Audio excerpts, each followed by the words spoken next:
G'day fellas. I want to talk to you guys about hotkeys. While the video that you can see behind me is a casted game, I'm going to be using that footage just to talk over the top of. For anybody who missed it, there was a post on the Xbox website where they revealed the hotkeys for Age of Empires 4. For anybody who played the technical stress test, these hotkeys will look very familiar because they haven't changed anything. Now, I don't want to open this video with an agenda. I will start by saying that there's no right way to do things, there's no wrong way to do things when it comes to hotkeys. If you want to use WASD to scroll around the map, then by all means, you should be able to. And by the same token, if you want to use WASD as a core part of your hotkey group for unit constructions, then you should be able to do that as well. Unfortunately, the sad news is that Age of Empires 4 has a set hotkey configuration. That means that there's essentially one type of hotkey setup that you can do. Now, before we talk more about that, with regard to my background, I played Age of Empires 3 for 15 years before the definitive edition came out. I had very specific hotkeys that I was used to over those 15 years. I had my minimap on a specific side of the screen, and when the initial definitive edition beta came around, the minimap had been switched and the hotkeys were only allowed to be in grid. Because of the community feedback, they did eventually allow players to opt out of the grid and create their own hotkey setups. However, by that time, I'd already grown used to the minimap on the opposite side of my screen and the hotkeys in a grid configuration. When some of my friends from Age of Empires 3 came across to Age of Empires 4 in the technical stress test, they told me that they didn't like it because they couldn't change their hotkeys. They weren't happy using the grid system. Now, my personal opinion with regard to the grid system is that it is far superior to just having your normal hotkeys. All of your hotkeys are on the left-hand side of your keyboard, all very close together. And if you can get used to this could potentially help out your gameplay a lot because it would mean that you're no longer reaching across the keyboard to hit an important command. I did my best to try and convince my friends from Age of Empires 3 to just try and put up with the change and see how they enjoyed the game. But unfortunately, most of them just wrote off the game entirely. For anybody wondering who I'm talking about, it's Hazza, the best player of Age of Empires 3. So once again, we come back to the initial point. There is no right way to do hotkeys, and there's no wrong way to do hotkeys. Everybody's got their preferences. But unfortunately, with Age of Empires 4, you can't even have your preferences anymore. When we were talking about zoom and the level of zoom, there was a quote from Adam Eisgreen, who is the creative director for Age of Empires 4.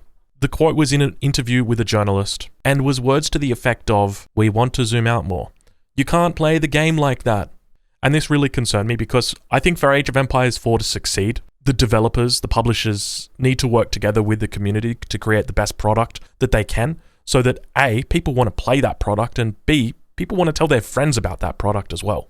But unfortunately, when decisions like this are made, and as I said before, there's no right way to do hotkeys, there's no wrong way to do hotkeys when it comes to your personal preferences, but there is definitely a wrong way to implement hotkeys.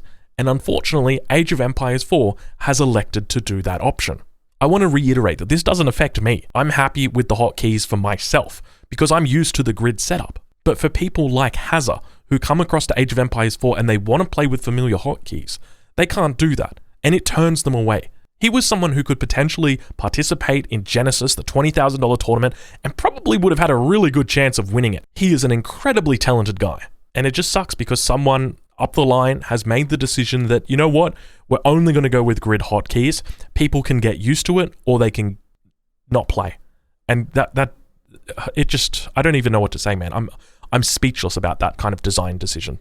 Age of Empires 2, Age of Empires 3, AOM, they've all got the ability to change hotkeys at a very fundamental and deep level.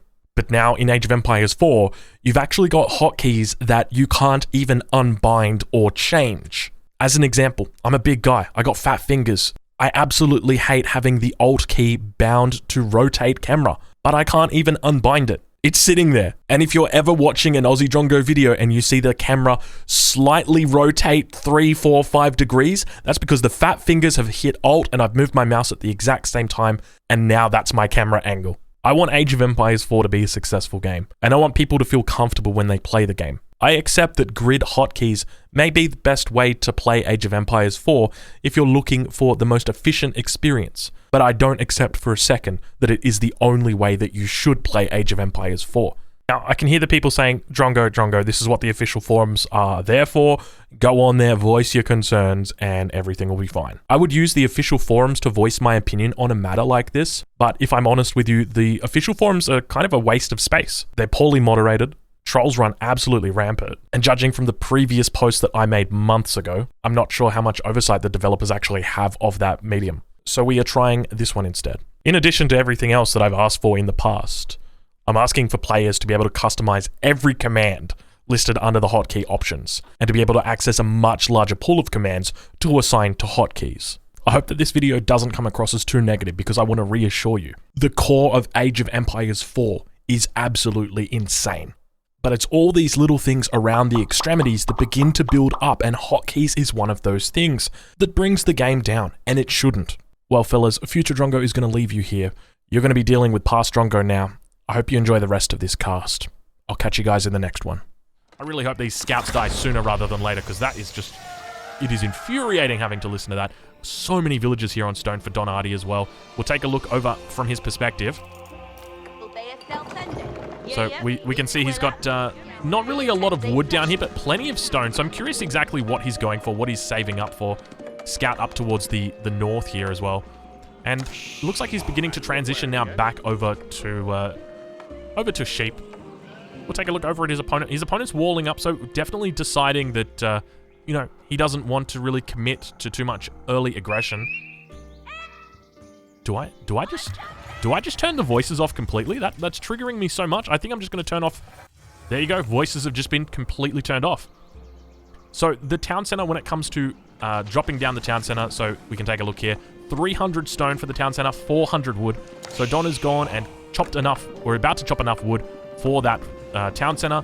He's got 300 stone, so going to be dropping down that second town center. Let's see where he goes. It looks like he's going for a bit of a forward town center here. I'm not sure exactly what his plans are.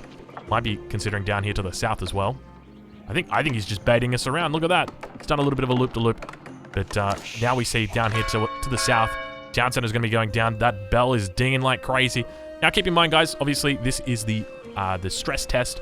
People are still learning these civilizations, and even though we've got Don Hardy, who is peak Age of Empires 3, you know, you're talking about the guy who defeated #1 Kaiser Klein in the tournament in a best-of-5 series. He completely just, you know, I wouldn't say he necessarily outplayed him, because I think Kaiser Klein definitely played the series better than Don Hardy did, but he definitely out-strategized him and definitely outthought him. He's a big-brain guy, so I'm curious to see what he can come up with for the British, or for the English, rather.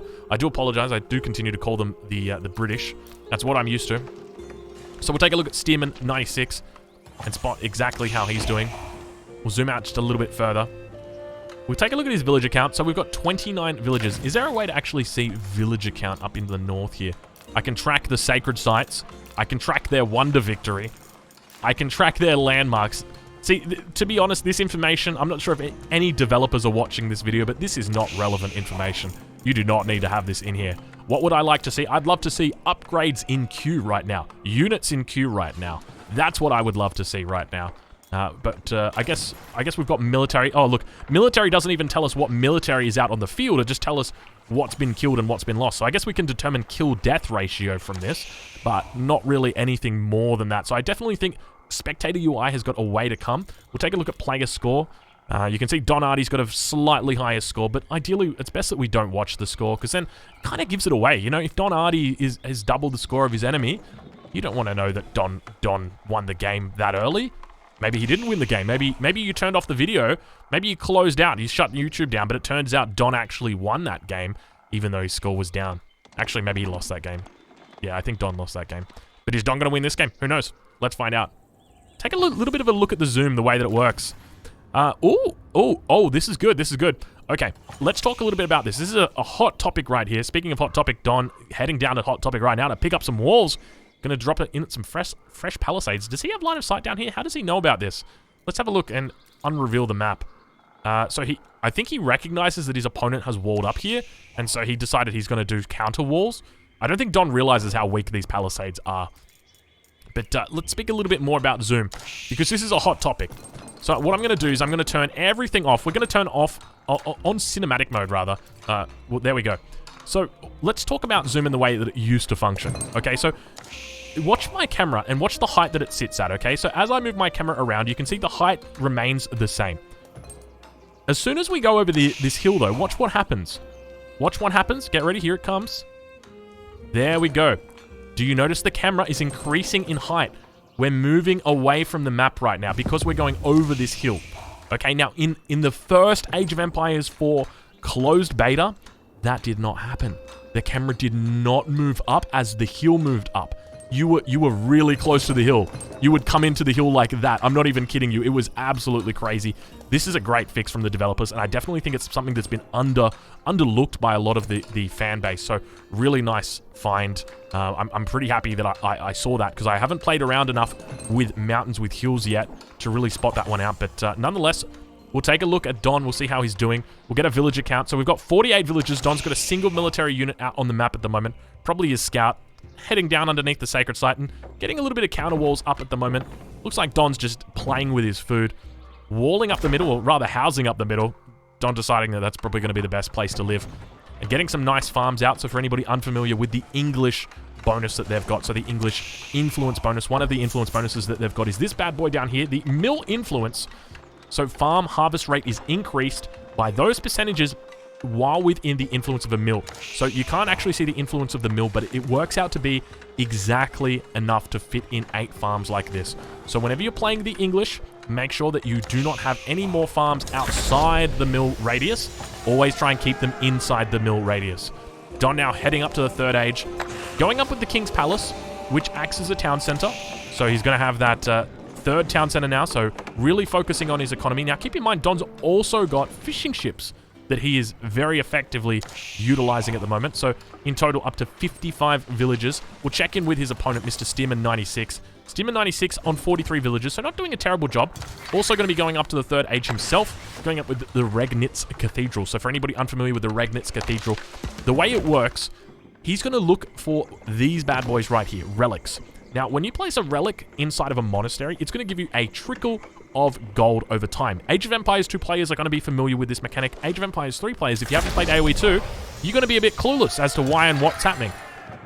So you put the relic inside the physical monastery, okay? But here, you actually put the relic inside this wonder, the Regnitz Cathedral, and it's going to give you an extra 200% gold every minute. So the normal trickle rate is 100 gold. It gives you 300 gold per relic. It's incredibly good. Now it can hold up to a maximum of 3 relics. Let's take a look out on the map and see what relics we can actually spot. We've got 1 relic here, another relic down here.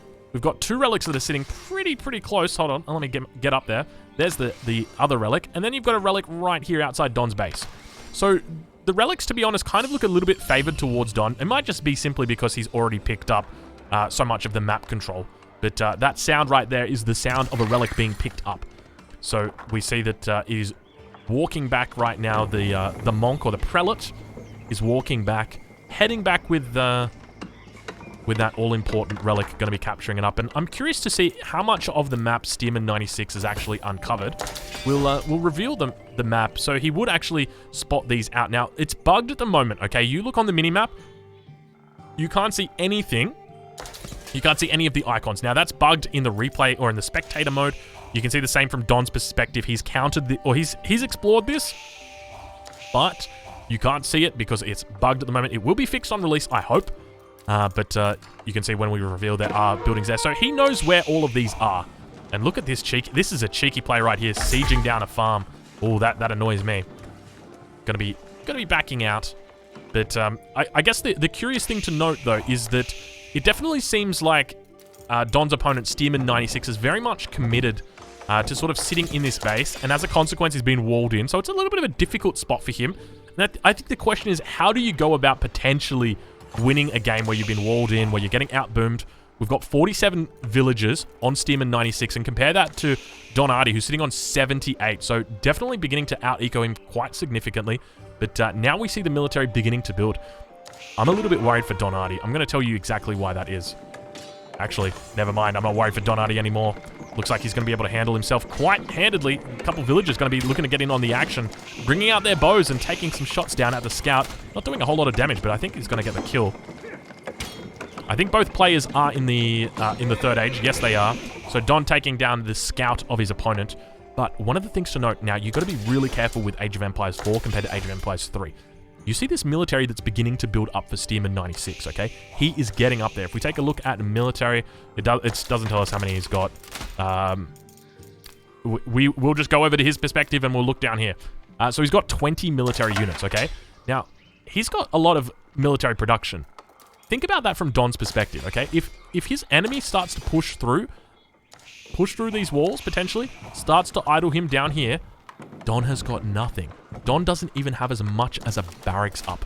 And that's a big mistake in Age of Empires 4 because you need to be very cognizant of the fact you can't make an army out of nothing in this game. In Age of Empires 3, you really can. You drop down 4 barracks, you get 20 skirmishers out. But in this game, it's a little bit different. You want 20 archers, you need to make 20 barracks and you need to make them yesterday. So I'm getting quite worried now for Don. I take it all back. Don being a little bit of a sneaky beaky like down here to the south of the map. Oh my lord. Don just doing classic Don things. Got some mangonels behind the walls. And this is classic Don Artie right here. Just when you thought he was in a bit of a difficult spot, he makes you not worried. Don doing a pretty decent job here of beginning to hammer down the walls. I think he's actually just deleted this wall here instead of putting a gate in. I think he didn't, yeah, Don didn't know how to make a gate. He didn't know how to gate, and so he deleted his wall, and now he's realized how to make a gate, and now he's got to try and re-wall it in time because his opponent's going to begin pushing in. And, oh, this is a bit of a worry, Don. Don, are you going to get this gate up in time, or this wall? Don, finish the wall, Don.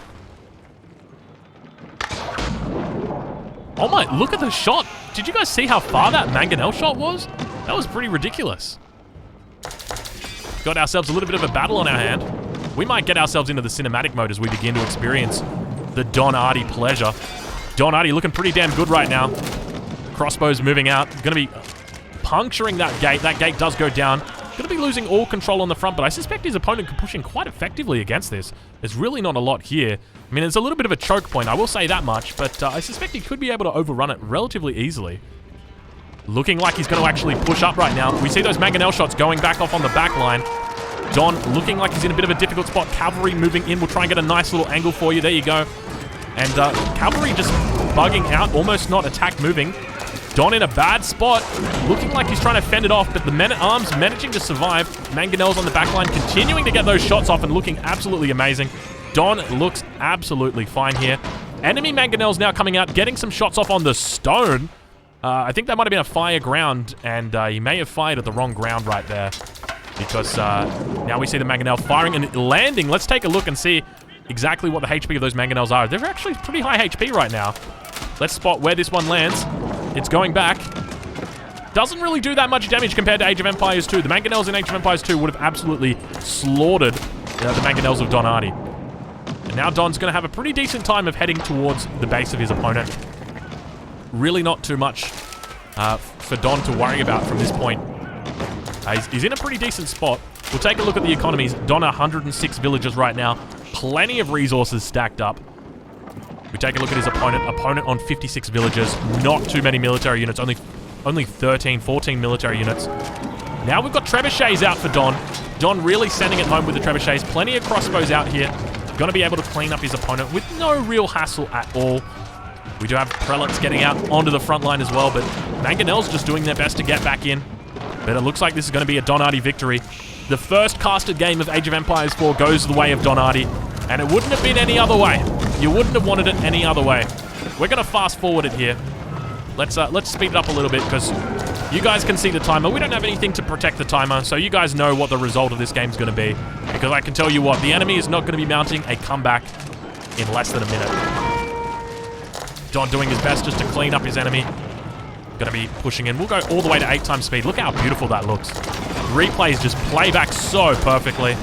Don't you love it? There it is, the good game. The big victory going over to Don Artie. Well played. Great to see him in Age of Empires 4. I'm looking forward to it. If you're looking forward to seeing more Don Artie games, let me know down in the comments below, because this one's going to be on YouTube. Make sure you guys say good day. Leave a like if you enjoyed the video, and I hope you're looking forward to more Don Artie as much as I am. I'll catch you guys in the next one.